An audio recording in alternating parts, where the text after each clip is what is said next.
In today's video, we are going to take a closer look at this. Now this is the Bosch Advanced Trim Router 18V8. We're also going to answer the question that a couple of you have been asking me over the years, and that is if a trim router, like this one, is good for guitar building. If I think it's powerful enough and good enough for guitar building. As some of you might know, I've been using this a lot for my guitar building.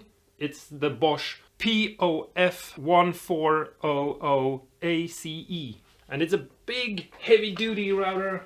Not the biggest, but that's what I've been using. Now it is a little bit more expensive. It's not an extreme big difference, I think, especially if you can maybe get them on a sale or get some sort of deal. And obviously the best scenario, and I'm going to start with that, is if you could have both. I think that there are moments when one of them is better than the other, and so if you can go and get both of them, then that is probably the best. At some point in December, I had this very specific thing I had to do, and I thought I could get it done with the bigger router, the one I just showed you, but I couldn't. And so I decided, since I wanted one of these, and I actually think I need it, which I will tell you in a second. Because of that, I thought the easiest solution to my problem was to get this trim router, because it's smaller, it takes a battery, and it takes the same battery as my drill, which I have over here. And as you can see, I can get the battery out fairly easy, and I can plug it in here. Now, that's how it goes, and I can start it up. And so it was a great tool for that specific non-guitar related thing that I had to do. I also got it because, as you can see on this router, because it's it's dangerous. This is not, a fun little tool that you can throw around and, not be careful with. You have to, it can be dangerous. You have two triggers. You have to press this one here in order to be able to press this trigger here down. And that lets you start up the machine. And you have to hold both of those down in order to start up the machine and be able to route. And I think that has put so much strain on my hand that after 20 minutes of routing, I'm in a lot of pain. And I've been thinking that that's probably not good for me, especially since I like playing guitar and, making music. Having hand pain is probably not a good thing. I think it might lead to something like arthritis or something similar, carpal tunnel. I don't know. In the future, that might actually be a real issue for me. And so I want to, before that happens, I want to address it, at least to the best of my ability. Knowing that these sorts of routers don't have that trigger, it's just a switch and then it's on, and you flick it back to turn it off. That issue could be avoided by just switching to that router. I've been thinking of buying one of these switches and adding it to that so I don't have to clamp it down, but that's maybe not the safest thing to do, so I don't know if that's something that I'm actually going to do. And so for me, this was the perfect thing to get because of that. Also, there are things you can do with a smaller router. You can get in smaller areas, and you have a different tool that you can mount on things. Very easy. This one is lighter than the other one. This weighs about the same as the drill. If I take off the battery, maybe that would be, and the bit, because this is a heavy bit. Actually, the drill is heavier. It's actually heavier. I can feel it's not. I don't know the exact difference, but I can tell from just holding them that it's significantly heavier. So yeah, there is definitely some benefits there. For example, if you need to make jigs for a router, which is something that we haven't really gotten into on this channel, but I think we will in the future, because now we do have a router that I think will work with jigs. I don't think there is any real point in building jigs for a bigger router like this one right here, because it's just so much heavier. That's 5 to 6 kilo or something, while this is half a kilo. I don't know. Again, I haven't even bothered trying to weigh them, so take it all with a grain of salt. Okay, let's start off with me telling you the things that I like about this and the things that I don't like about it. I like that it's smaller. I like that it's battery powered and you can take it with you. It's not something that I can see myself doing a lot, but it is nice to have. It's gonna be easy to do smaller things with this than it is to do with that. I have a third router as well that is even smaller, but it's a nice size. I like that even though this has a lesser mechanically good thing for setting the height, I don't know what to call it, it is still accurate enough to be pretty usable. I don't know if that makes any sense, but basically, if you get one of these routers, you get one of these bases with it, and that's the name of the game. There are very few of these sort of routers, or at least as far as I can tell, that comes with something that is more advanced than just a clamp system and a little wheel to set the depth. And this managed to even though it's that simple of a tool or built that simply, it's still able to be surprisingly accurate. Obviously, you won't be able to be as accurate with that as you can be with this one that has multiple. It has a very good little step right here for changing the depths if you have to go in between mills and find the exact right adjustment. And it has this stop right here, which is also maybe not that complicated. It's just a clamp and a measuring on the side right here. But it has this adjustment here as well where you can fine tune it. So it is a little bit more advanced in that department. But for most routing that you're doing, you're not gonna have a real issue. I can promise you, unless you're doing something super duper detailed where 1/10 of a mil matters, that could be an issue. Again, I like that it has a switch here, because obviously that's one of the reasons why I got it and I need it. It has an indicator above for the battery, and it shows you the battery. Is it strong enough for guitar building? I haven't had any issues. I'm gonna try to cut in some clips here that you can see that I've been using it. As I said, I got it in December, so it's about 2 months now. Somewhere in the middle of December I got it. And yeah, so I've been using it a fair bit, actually. I've been using it more than the other router.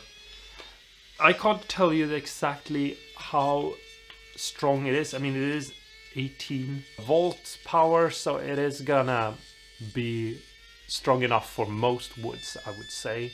I have worked a lot with Wenge in the past, and I would say, unless we're talking a thin fretboard, this is not going to be strong enough for Wenge. If you're, for example, making a neck out of Wenge and you want to cut it out with a template and do the sides, you will have to probably use the other router. Most of you are not working with Wenge, I think, or Wenge, as I have heard people call it. But I'm pretty sure it's Wenge. That's what I learned. Doesn't matter. My point is, the Wenge is probably too hard of a wood. So if you're going with something of that kind of hardness, I don't think this router is going to be strong enough for that. I think you're just going to get chip outs and get stuck, and possibly it could even maybe be dangerous for you if things start shaking and slipping away from you. Sort of like a kickback on a table saw or something. It is what I assume it will do.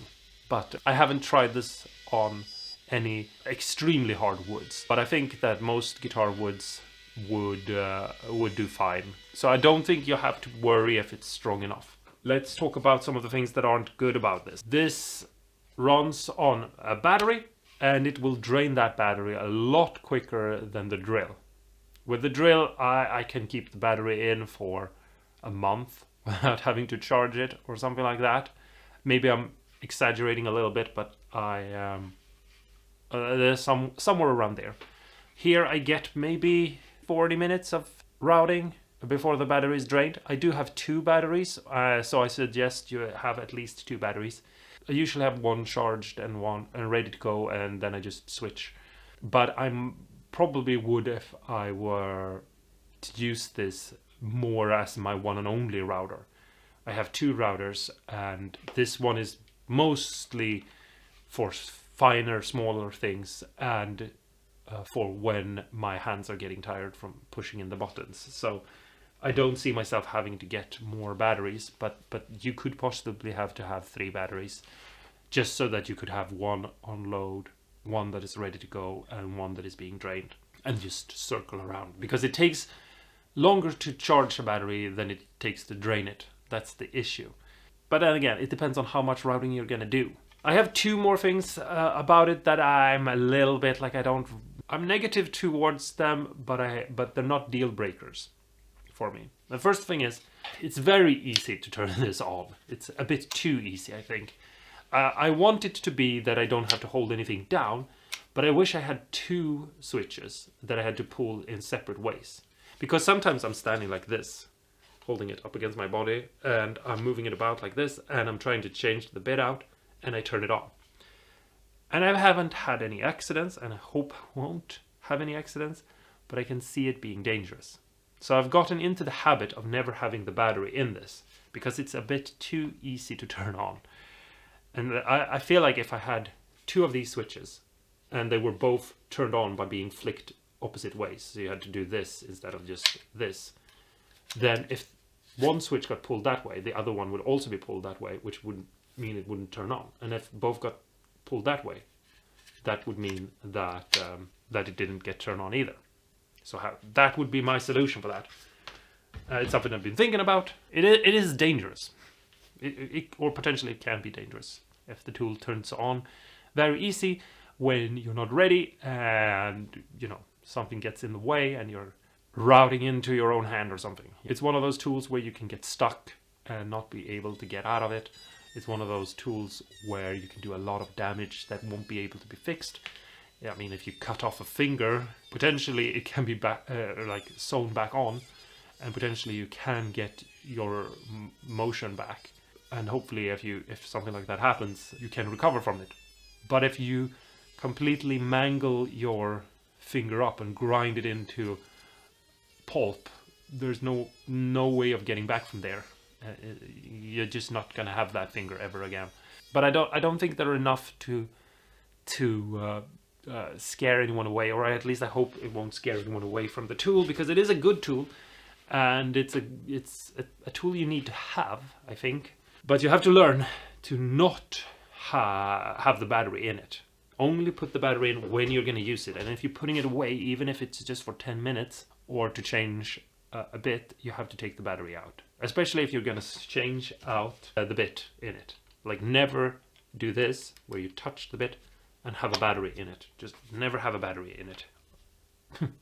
The next thing that I find a little bit annoying, and this is more of a, Bosch, come on guys, make your tools work together with each other and be a lineup of, you can change one battery to the next tool, and go on and on and on. They all work together. But this collar here for the battery, for the bit right here, doesn't fit on the bigger one, and that one's collar right there, it doesn't fit on this one, which means that I got 2 sizes of these collars with me when I got this one, and I think I got 4 or 5 different ones with that one, and half of the bits I have, because I have 2 different sizes of bits that fit in my bigger machine, half of them don't fit in this one because I don't have the right collar. And yeah, I can go buy it, but I just feel like, why haven't you made them have the same size? Like, I'm pretty sure, and we can actually even measure that. I'm pretty sure if I take this base off and we look at this base here where it screws in, that they are the same size. And if they're not the same size, they could be the same size, because they're not going to be that big of a difference. So this one is a 17 mil, Actually, it's a little bit less. And this one is actually this one is smaller. This is a 13. Actually a little bit more, but that's kind of a strange thing. It's just annoying that they have redesigned this up here to not really work with the tool. I still think that so that's something that I think is annoying, and that I think could have it's an overlook in design. And it's one of those things where it's like, if you have collected a lot of bits for your router and you get a new router, you want them to fit. And when it comes to all your routers of this kind, the bigger one here, that is not from one manufacturer, but just that kind of router, they all have the same size and they all have the same type of color anyway, and they all can take whatever bits you have. I just feel like it should be the same between different kinds of routers as well, and not just different brands. I think this is a cool little router. One thing that if you're building guitars that you might want to do is you can unscrew this plate here. You can make a bigger plywood base for it, so you can use it to do routing. Yeah, I think this is a good tool. It is weaker. It's definitely weaker. You will notice if you have both of them that there is a significantly less powerful tool in your hands. But that doesn't mean that it's bad, and it doesn't mean that you can't use it. But you have to think about like the hardness of the wood you're working with. And when you're getting up to really, really hard wood, and I'm talking like, I'm not talking maple or mahogany, I'm talking really hard wood, you know, like ridiculously hard wood. Doing things the correct way and not just pushing through 5 mil of solid oak is it's not how you use the tool. That's something also that you have to take into consideration. I mean, for example, ash is really hard, and I think that if you were to route a neck pocket or a pickup cavity, let's say, with this router, then you have to make some relief drills with your drill so that you have some holes where you can start out from and move it about. And I don't think you will have any real issues. Go slow and take off like a mil at a time, work your way through it and get down to the right depth, and I think you will be good to go. But if you just plunge straight into the wood and you just force it in there, you're most likely going to have some sort of accident with this one. And I'm not saying you wouldn't have that with the bigger one either, because I mean that's not how you're supposed to work with the tool, and that's not how you're supposed to use a router. But that's not a part of this video. This is not about how to use a router. I think I've done a video on that, maybe. Anyway, that's the end of this video. I think this would be a perfectly suitable building guitars router, as long as you're using normal guitar hardwood and not something weird and crazy. I think that if you're starting out and you're building maybe, for example, pedal kit, if you're building, for example, guitar kits, and you want to just modify them a little bit and you need a router to just route out some bigger cavities for pickups or something, I think this is more than enough. Definitely more than enough. This will do that job 100 times over without any issues. And when it comes to, for example, brands, I think this Bosch is a nice high quality tool that will last me many years. The blue one is most likely even better, but it's not something that I feel like I need at the moment. And I think also that if you get something else like a DeWalt, you're probably good as well. I think the biggest problem is if you buy some weird non-brand thing where you don't actually know at all what you're getting. But I've never had a bad Bosch tool, for example, or at least I can't really remember ever having that. Anyway, that's the end of this video. I hope this helped. If you have any questions about the tool, if there was something that you wanted to know about it that I missed, talk to me in the comments below, and I'll see if I can help you out. It's definitely good enough for guitar building, at least when it comes to the more basic guitar buildings, and nothing super complicated and weird and crazy and strange. That's all I had to say. And yeah, I hope this helped. Let me know in the comments below if it did. Talk to me there. And I'll see you guys in the next video. Until next time, stay awesome and cool. and go and do some routing. It's always fun, especially if you have a wood that smells a lot.